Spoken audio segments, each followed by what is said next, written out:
Barang semua dah habis. Maklumlah dah hujung bulan kan. Pagi tu mereka turun bawah. Sherry beria-ria ajak mereka makan. Mereka pun tanyalah apa yang dia masak. Sherry jawab ada Milo dan Tom Yum. Wah, penggena Tom Yum masa lapar ni memang cun, kata Ila. Sekali periksa dalam periuk, terus melompat si Ila ni. Ada kumbang dan semut berserta dengan serai yang banyak dalam tu.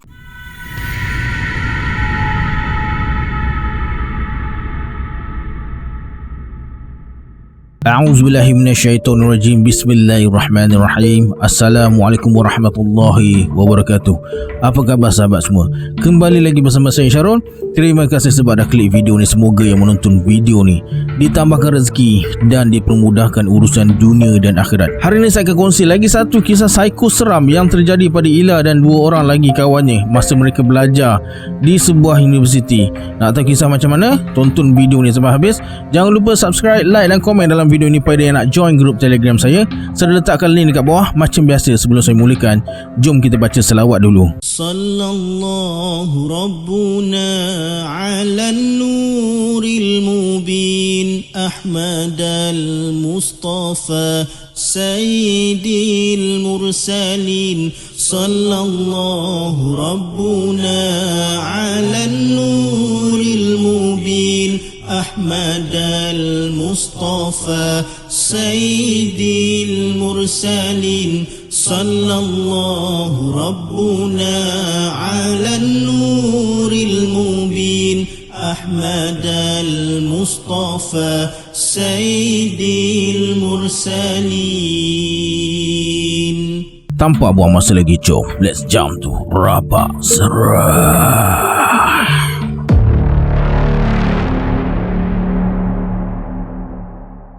Kisah ni jadi masa Ila di semester 5. Tahun ketiga Ila belajar ni, rezeki untuk dapat kolej kediaman tak begitu ada. Jadi terpaksalah tinggal dekat luar disebabkan peraturan kolej kediaman ni agak ketat.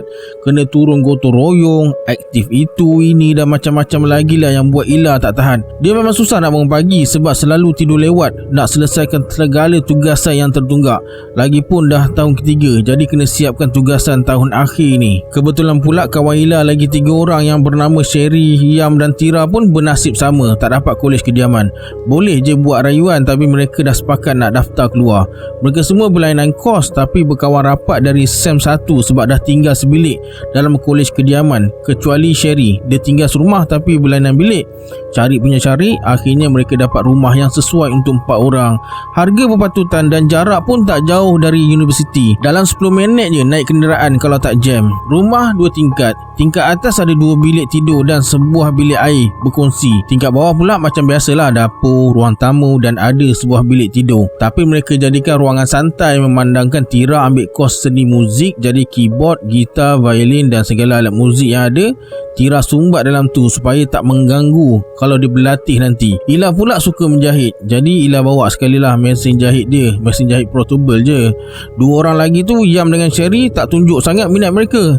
Yang Ila tahu Sherry ni suka kumpul serangga. Dia ada banyak botol-botol nak letak serangga dalam bilik tu. Ila dan Tira duduk sebilik, Yam dan Sherry duduk sebilik. Lepas sebulan setengah sewa rumah tu, semuanya berjalan lancar dan tak ada apa-apa yang berlaku. Hinggalah pada satu hari ni, Sherry pulang dari kelas petang dalam pukul 6.20 petang.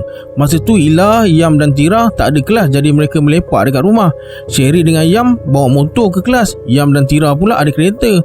Memandangkan Ila tak ada kenderaan, jadi dia selalulah tumpang kereta Tira atau pinjam motor mereka kalau nak ke kelas, sebab kadang-kadang ada kelas yang tak sama waktu. Masa Sherry masuk rumah petang tu, mulut dia tak henti-henti membebel. Mereka yang duduk bertiga dekat ruang tamu sambil tengok TV terkejutlah juga sebab dahlah Sherry masuk tak bagi salam, lepas tu membebel sambil mundar mandir macam orang gila. Yang tanya, "Weh Sherry, kau dah kenapa?" Tiba-tiba Sherry berhenti dan tunjuk satu persatu ke arah mereka bertiga ni. "Aku Jerry, tak faham ke?" Dengan suara garau, lopong mereka bertiga. Yalah, Sherry ni bersifat lemah lembut, ketawa pun perlahan je. Mana taknya semua orang dalam rumah tu terkejut.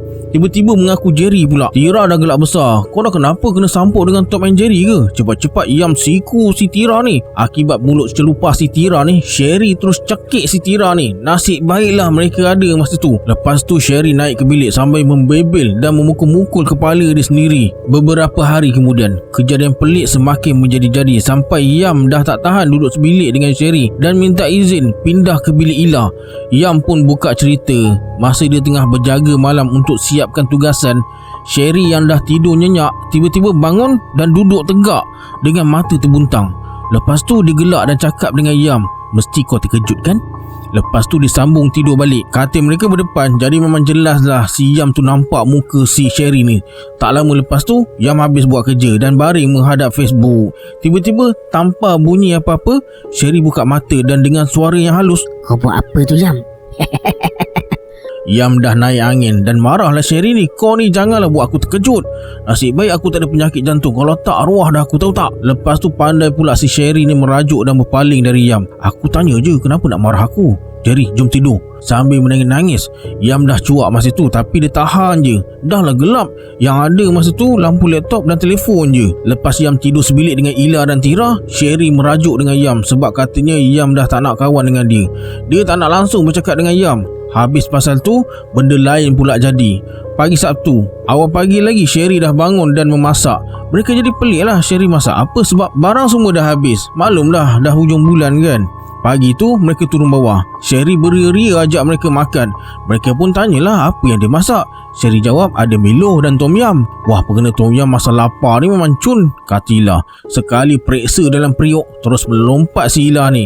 Ada kumbang dan semut berserta dengan serai yang banyak dalam tu. Bawang besar pun dia campak dalam tu tanpa buang kulit. Patutlah ada bahan memasak. Serai tu memang ada ditanam dekat belakang rumah sewa ni. Air Milo yang Sherry maksudkan tu pula serbuk pasir dia buat air. Siap bau hanyir lagi.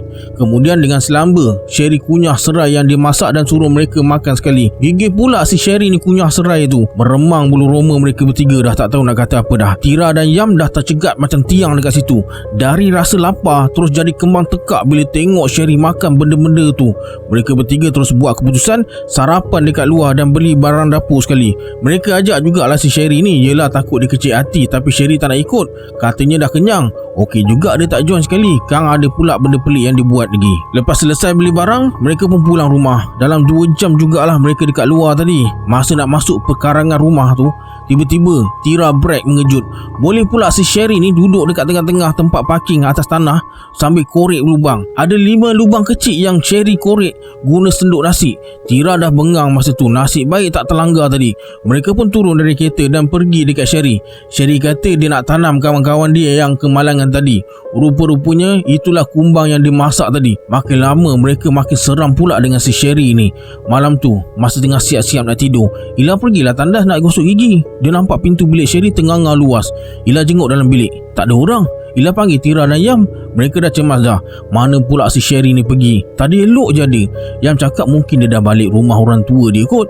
Tapi kenapa beg dengan dompet dia semua ada dalam bilik? Ila telefon Sherry, tak jawab pula. Tak lama lepas tu satu SMS masuk. "Aku balik rumah. Mak panggil masak kenduri kahwin saudara aku. Esok aku balik." Tak lama lepas tu SMS kedua pula masuk. "Tolong kemaskan hati aku nanti mak aku datang." Rasa nak menangis masa tu juga bila baca SMS si Sherry ni. Ila bagi Yam dan Tira baca sekali. Mereka pun cuak juga. Sebabnya setahu mereka, mak si Sherry ni dah tak ada. Mak mana pula yang Sherry maksudkan ni? Tengok katil Sherry elok je berkemas, rapi sebab dia memang suka susun barang. Mereka pun abaikanlah sebab dah ngantuk sangat. Esoknya mereka malas nak basuh baju sebab dah mula sibuk. Kena selesaikan banyak tugasan. Jadi ada banyak kain baju yang tak bercuci. Mereka berpakat nak ke Dobi. Langsir, selimut, cadar pun mereka bawa sekali. Dah halang-halang nak ke Dobi kan. Jadi mereka bawa 2 bakul raga kecil untuk pakaian dan 2 bakul plastik hitam besar tu, bakul sampah tu, untuk selimut dan kain langsir. Masing-masing bawa lah kain tu turun bawah nak letak dalam bonet kereta si Tira ni. Ila yang buka bonet kereta dulu. Buka-buka je bonet tu, dia terus menjerit sekuat hati. Si Sherry ni tengah sedap tidur dalam bonet tu. Takkanlah semalaman dia tidur sini. Tira dan Yam pun berlarilah ke kereta dan mereka pun terkedu. Tak tahu nak kata apa. Macam mana Sherry masuk dalam ni pun tak tahu. Si Sherry ni pun bukannya besar sangat dan taklah kecil sangat. Tu yang elok dia melengkor je dalam bonet kereta. Tanpa rasa bersalah, si Sherry buka mata. Lepas tu dia cakap, "Mak aku ajak tidur dengan dia dekat sini sebab Yam tak nak temankan aku lagi dah." Yam dah bergetar-getar berdiri di belakang Ila. Tapi macam mana si Sherry ni masuk dalam bonet kereta? Bonet tu memang berkunci sebab Tira ni jenis teliti dan akan periksa 2 kali kalau kereta dah lock atau belum. Satu lagi, kunci kereta memang dia bawa naik atas bilik. Takut-takut alarm berbunyi malam-malam, senang nak off. Sebenarnya Ila dah lama syak ada sesuatu yang tak kena dengan Sherry ni, tapi tak terfikir akan jadi sampai macam ni. Dulu masa mereka masih duduk hostel, banyak berlaku kecurian. Satu hari tu Ila tercicir dompet. Gelabah jugalah pagi tu sebab waktu exam. Kad matrik ada dalam tu. Puas Ila keluar masuk bilik tandas. Bilik sebelah pun dia masuk juga, tak jumpa-jumpa. Tiba-tiba Sherry keluar dari bilik nak pergi ke Dewan Peperiksaan. Dia tengok tempat ke mata Ila dan cakap, "Awak kena cek raga pakaian." Ila yang tengah kalut masa tu dah tak fikir apa-apa dah, ikut je arahan si Sherry ni. Memang betul dompet Ila ada dalam timbunan kain kotor dekat sudut bilik. Lepas peristiwa tu ada satu lagi kes kecurian besar-besaran sebab satu aras tingkat tu hampir semua rumah laporkan kecurian. Tapi Sherry dengan tenang dah selamba je begitu mereka. Ada 2 orang pecah masuk bilik, boleh pergi dekat pekerja kafe yang hujung. Ila jadi pelik dan tanyalah macam mana Sherry tahu. "Semua benda aku tahu." Tak adalah bergurau. Meremang bulu roma Ila masa tu. Lepas tu Sherry senyum-senyum dan cepat-cepat masuk bilik sebab dia memang jenis tak banyak cakap. Masa ni Sherry duduk seorang dalam bilik sebab rakan sebilik yang sepatutnya tinggal dengan dia awal-awal dah daftar keluar. Anak manja lah katakan, susah nak berjauhan dengan family. Selain tu Sherry banyak juga kelebihan lain. Pandai mengurut, mengubat orang, senyumannya manis dan bau dia wangi je macam bau bunga. Senyuman Sherry ni mampu memukau orang sekeliling sampai ramai lelaki yang nak mengorat dia, tapi satu pun Sherry tak terima. Yang perempuan pun boleh cair bila tengok senyuman si Sherry ni. Senyuman dia nampak sangat membahagiakan. Pernah sekali tu kaki Ila terselio sebab dia pergi terbalikkan bakul raga kain plastik tu. Lepas tu dia pergi panjat atas raga tu nak capai barang atas loker.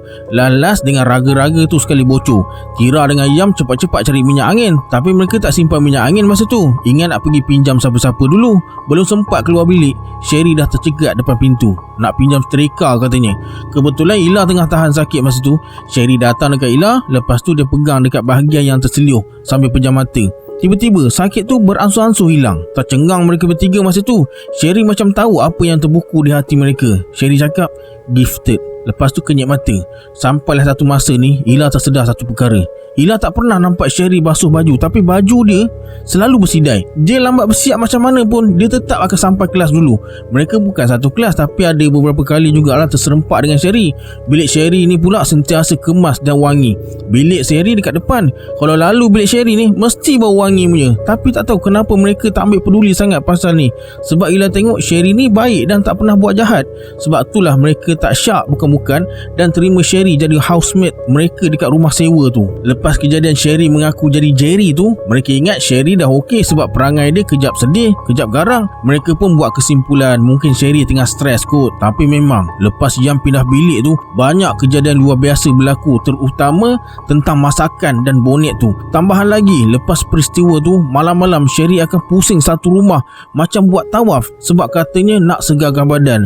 Segarkan badan apanya pukul 3 pagi. Kalau mereka intai dekat tingkap, Sherry akan berhenti, lepas tu ketawa. Nasib baiklah tak ada jiran yang nampak aksi si Sherry ni. Satu lagi, Sherry suka kunyah gula batu yang besar-besar dan kasar-kasar tu. Dia letak dalam mangkuk, lepas tu kunyah guna sudu. Dalam perasaan takut-takut berani tu, Tira tanyalah juga, "Tak sakit gigi ke?" Sherry terus tenung tajam ke arah Tira. Cepat-cepat Tira pergi belakang Yam. Ila pula cuba tanya Sherry baik-baik, "Kau ada masalah ke Sherry?"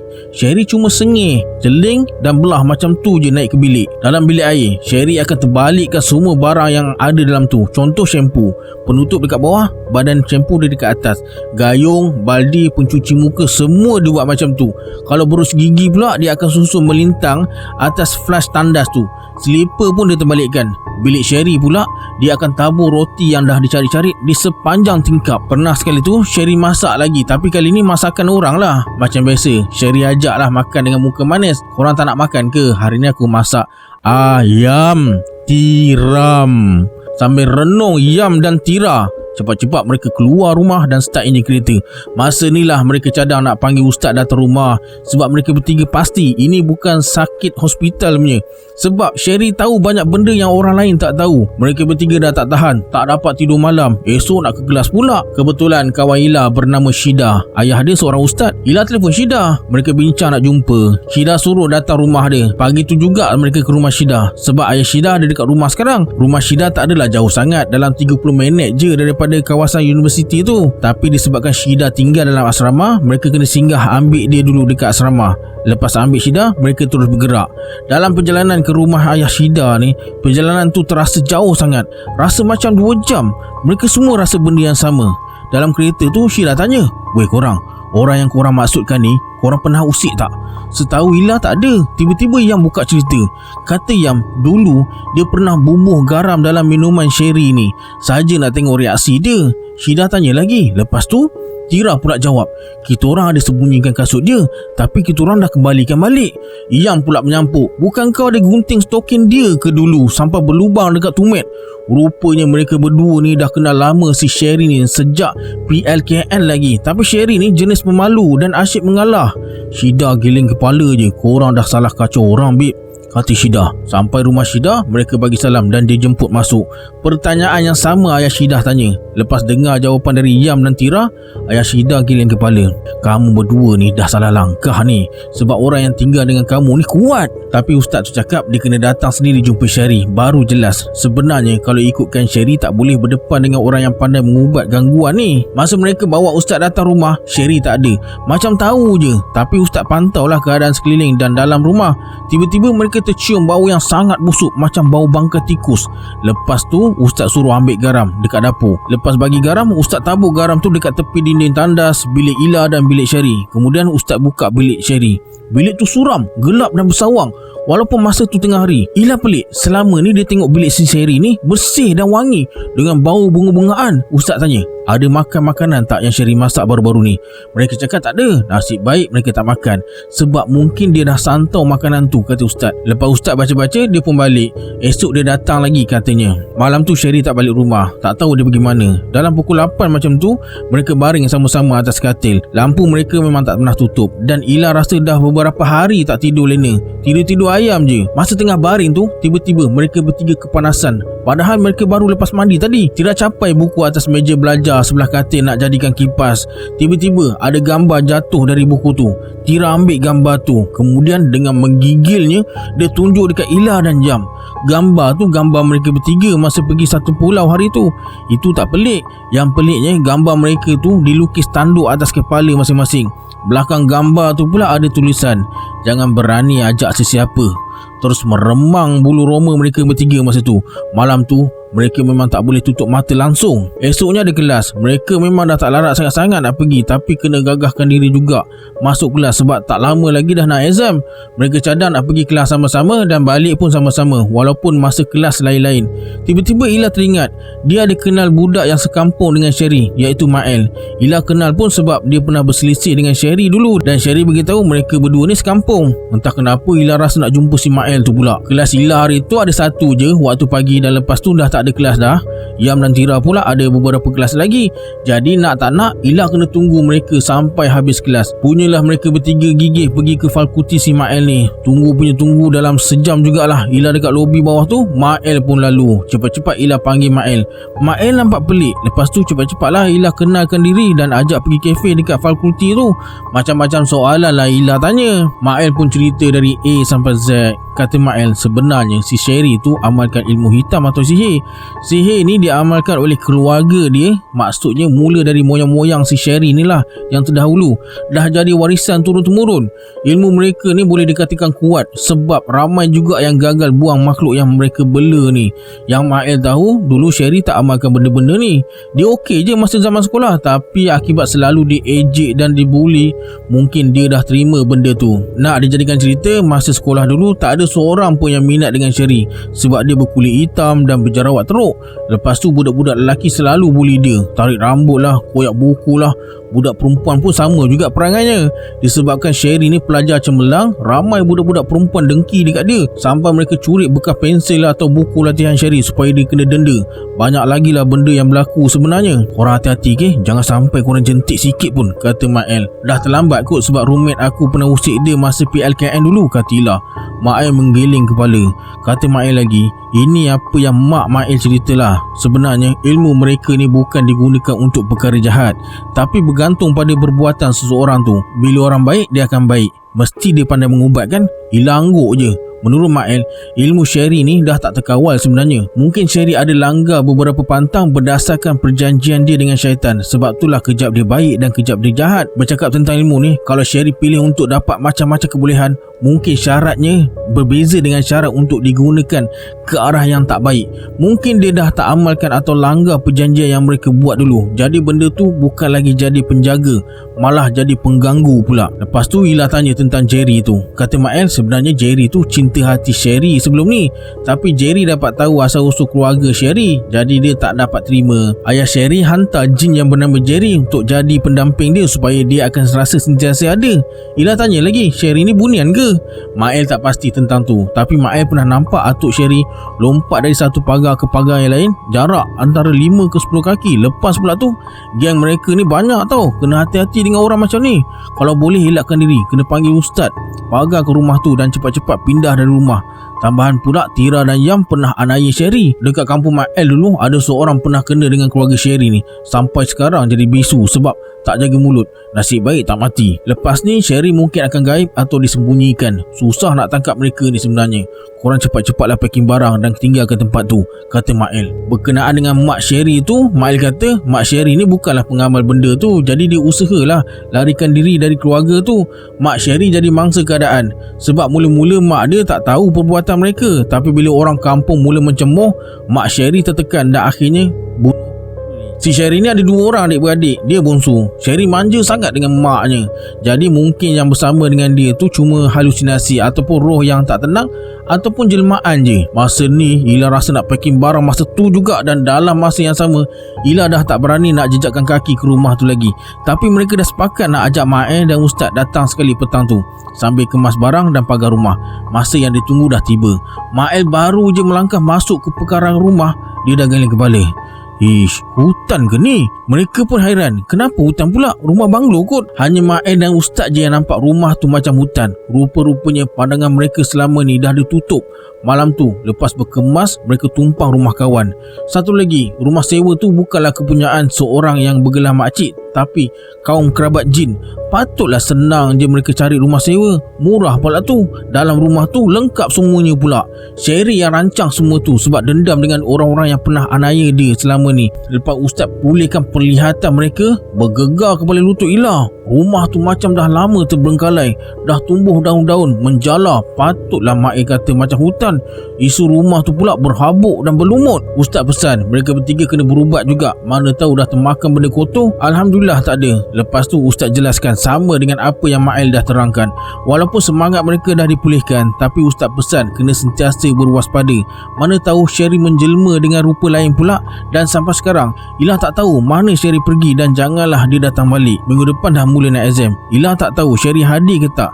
Tak berani nak cari. Sudahnya mereka masuk tinggal dalam asrama balik. Sebab dalam asrama lagi selamat dari duduk dekat luar ni. Lepas mereka pindah masuk asrama tu, adalah berlaku perkara pelik juga. Seperti kata ustaz hari tu, dia mungkin akan menjelma dalam bentuk lain. Tapi waktu ni Ila tak adalah jumpa Sherry secara berdepan. Ceritanya hari tu Ila tengah lepak dengan kawan dari zaman sekolah rendah bernama Fatin. Tengah rancak berborak tu, tiba-tiba Fatin cakap, "Wah, mengumpat aku dekat orang." Ila punyalah terkejut. Ila tanya semula sebab takut tersalah dengar. Lepas tu Fatin nampak bingung. Ila lambai-lambai depan muka Fatin. Lepas tu Ila tanya sekali lagi, "Bila masa aku mengumpat engkau, babe?" Fatin jadi pelik. Kau ni aku cakap pasal mandi kolam ke situ pula," kata Fatin.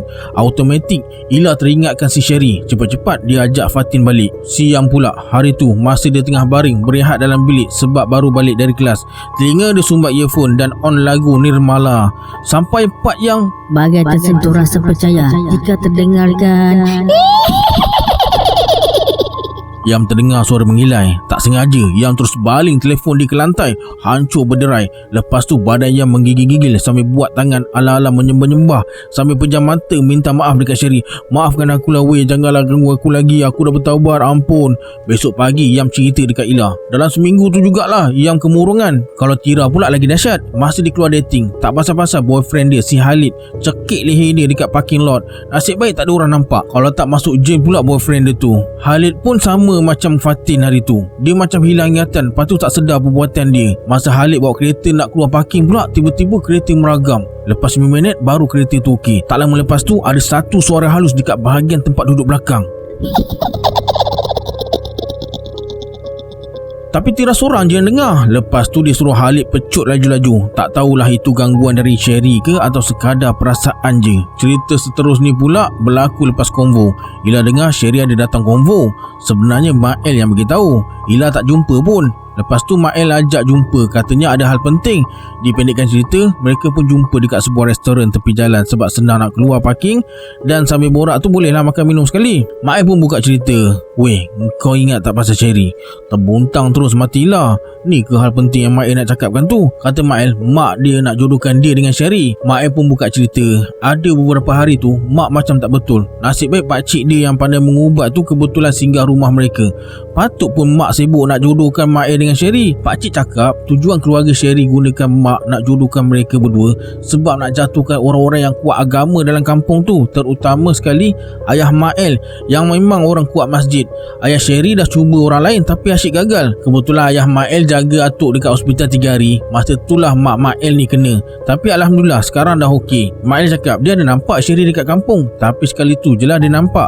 Lepas tu lesap atau Sherry duduk dekat rumah diam-diam. Mak Mael dengar sebenarnya mak Sherry ni ada lagi, dan kejadian bunuh diri tu dulu mak dia sempat diselamatkan. Entah jelmaan kot. Mael pun tak tahu dari mana mak dia dapat cerita tu. Terdiam jugalah Ila masa tu. Lepas borak panjang, mereka pun balik rumah. Ila suruh Mael hantar sampai rumah sebab dah seram sejuk masa tu. Sepanjang hari tu Ila asyik terfikir pasal Sherry sampai tak boleh nak buat kerja langsung. Makan pun tak selera.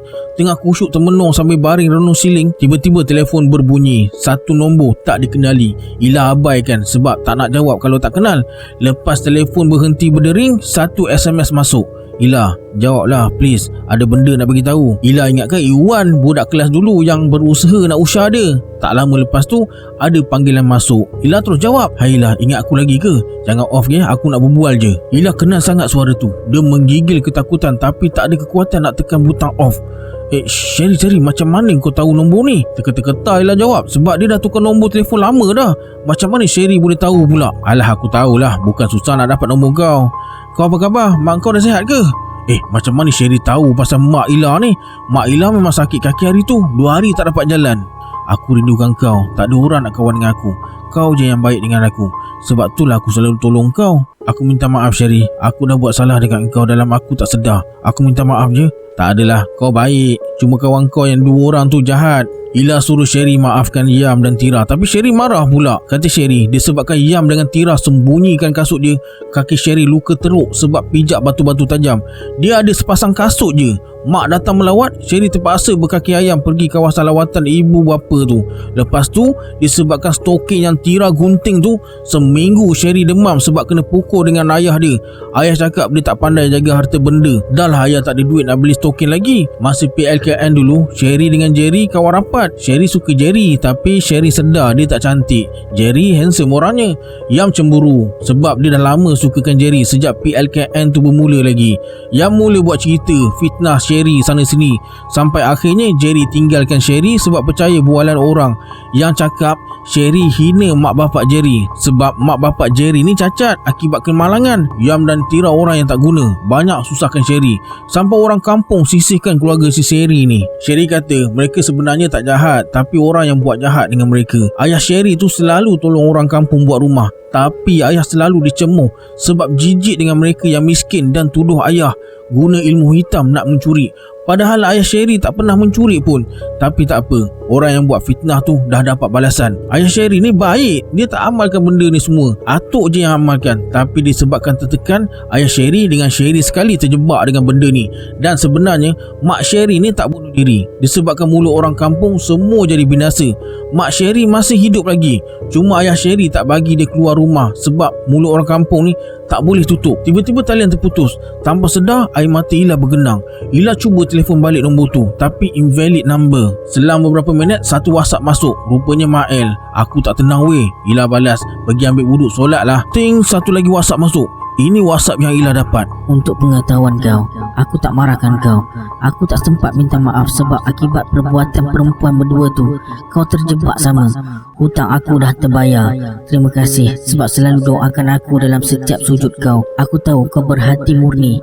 Oleh sebab itu, aku tak teragak-agak untuk sentiasa membantu kau dalam apa pun masalah yang kau hadapi. Bukan niat aku nak menakutkan kau, tapi rupanya ayah aku tahu perbuatan aku. Dia ingin mengawal aku, tapi aku menjadi tidak terkawal. Mungkin Mael ada datang bertemu dengan kau. Sebenarnya apa yang dituturkan oleh Mael tu salah. Mak dia hanya mendengar penjelasan daripada orang lain yang bermulut busuk. Aku tidak menyalahkan keluarga Mael kerana mereka baik. Aku tahu cerita aku dijodohkan dengan Mael bukan untuk menjatuhkan orang Islam, tapi untuk berdamai. Tapi yelah, aku sedar bodohnya cara tersebut. Siapa yang mahu menerima keluarga kami? Ila, aku pesan, jangan pernah percaya sesiapa pun di dunia ini, apatah lagi kawan-kawan sekeliling yang pandai bermuka manis tapi busuk hati di belakang kau. Apapun, aku dengar kau ada tulis cerita best.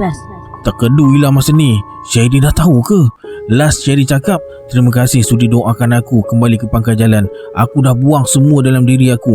Sampaikan salam pada Mael, Tira, Yam dan semua sahabat kita. Maaflah Tira dan Yam, aku dah rosakkan telefon dan kereta korang. Bye. Ila baru nak reply, dah single tick dan macam biasa, invalid number. Malam tu Ila menangis teresak-esak sampai mak datang marah-marah sebab Ila asyik berkurung tak nak keluar dari bilik.